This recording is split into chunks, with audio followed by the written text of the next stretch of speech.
All right, I wanted to show a feature in 123 RFID. This is a MC3330 XR, and we use this tool not just for demos, but also for tag finding when there's no other app available that can do location.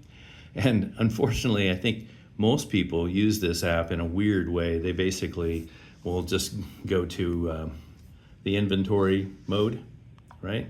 And they'll read a bunch of tags, right? And then they'll select a tag, and then they hit Finder, and gee, magically it just appears in their zone, right? Well, that's just kind of a silly way of, I mean, it's great for demoing the capability, but if you really want to have some usefulness to this, you got to look for stuff that isn't within 10 feet.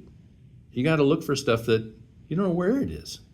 And when you start this process by just looking for stuff that's found during inventory, well, that just doesn't tell you much, right? So the problem with this is that when you do tag finding, you have this pattern up here, and that pattern, you can't barcode scan a value into that.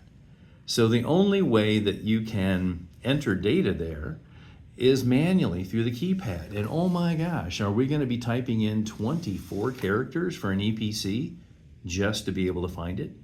That's a ridiculous thing to ask of people. So here's an idea to make it at least a little bit simpler. For those situations where the RFID tags that you're using all have the same prefix, and I've got one situation where the customer has a 24 character EPC, but it's got the same first 20 characters, right? And then it sequences 1, 2, 3, and after that. So if you know which one you're looking for, you can just type in the last 4 digits rather than all 24 by doing something like this. Let's look for a tag. I've just created a sample tag like this that I can just stick on the front face of the reader afterwards. And when we do inventories, it will then always show up. So let's say I don't know where my tags are, and I take my reader and I read a tag.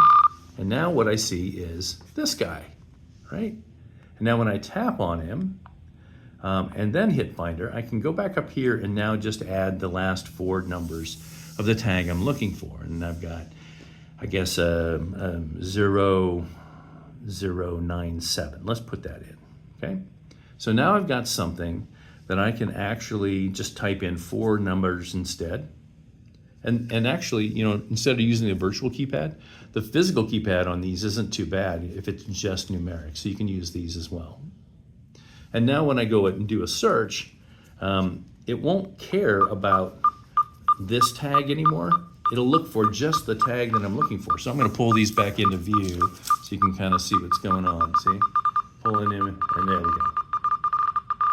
So this is actually kind of a cool way to make Tag Finder something that's actually useful, not just as a demo, but in an actual environment where you're searching for a known EPC, but you don't have a barcode and you don't have any other way of inputting the data into this tag pattern field.